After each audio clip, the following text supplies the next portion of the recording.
Bismillahirrahmanirrahim. Assalamu alaikum. Welcome to my YouTube channel, Science for Everyone. Today I will discuss a very important topic that is related to microbial nutrition, and the name of the topic is photoorganoheterotroph.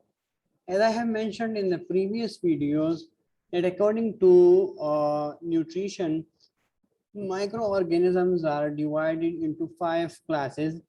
I have discussed the 2 classes in the previous videos.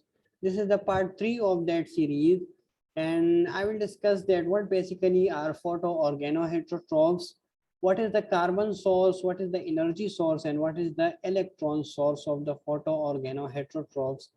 So let's start with the video lecture.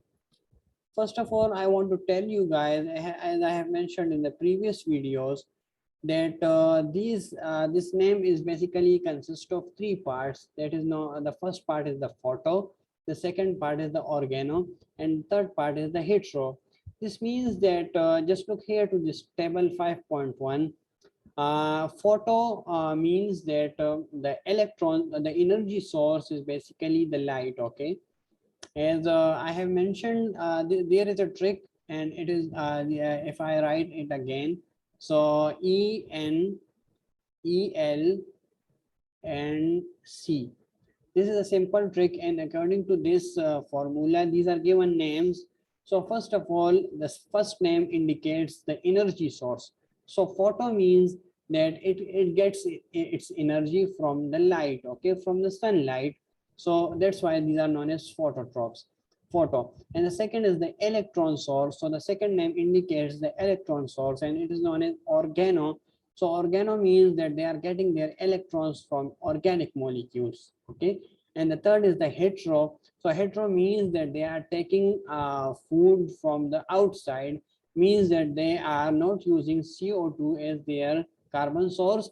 They are using other organic molecule as their carbon source. Okay. So these are known as heterotroph.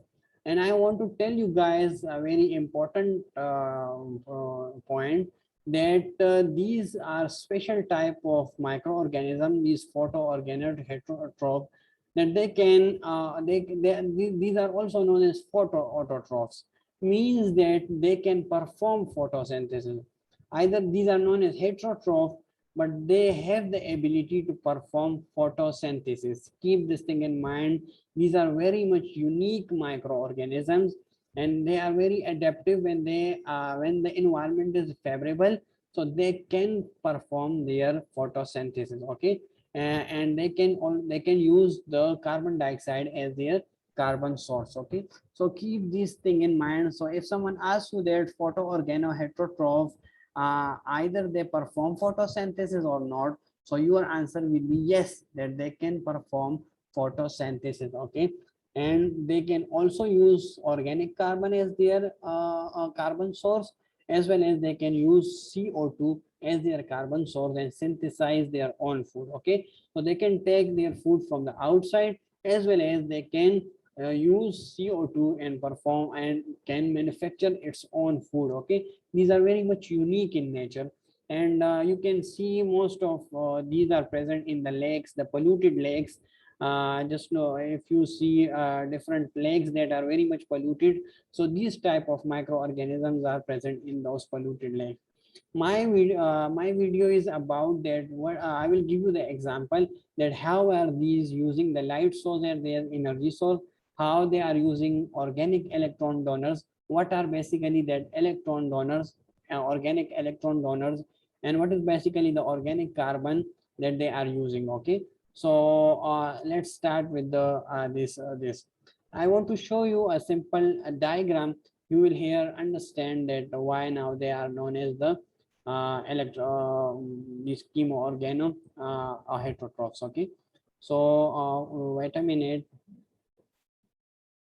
uh,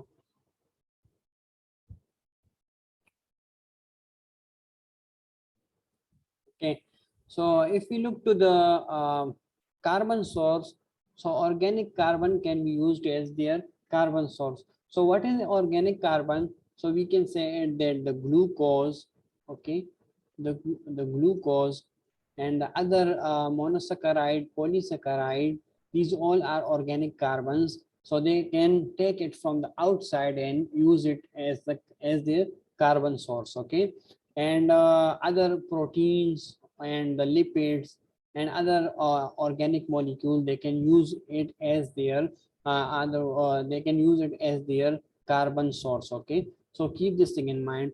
And I want to tell you that it can also perform photosynthesis, and it can also take CO2 from the outside, and with the help of photosynthesis they can use the CO2 and convert it into the glucose with the help of light reaction and dark reaction. Okay, so glucose can act, other organic molecule carbon can also act as their carbon source, as well as when there is no organic carbon, so they can also manufacture its own food, so it can use CO2 as their carbon source. Okay, now the main concern is with the light energy and the organic electron donor. What are basically the electron organic electron donors? Okay, so I want to show you a simple diagram. From it you will understand it when what is basically the organic electron donors.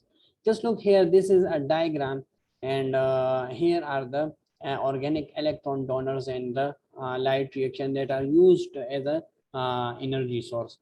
So this type of reaction is taking place inside the if I want to show you, wait a minute, these are taking place inside the non-sulfur bacteria. So what does it do? Just look here to this succinate and fumarate. These are the organic molecules of the Krebs cycle. Okay, so what does these molecules do?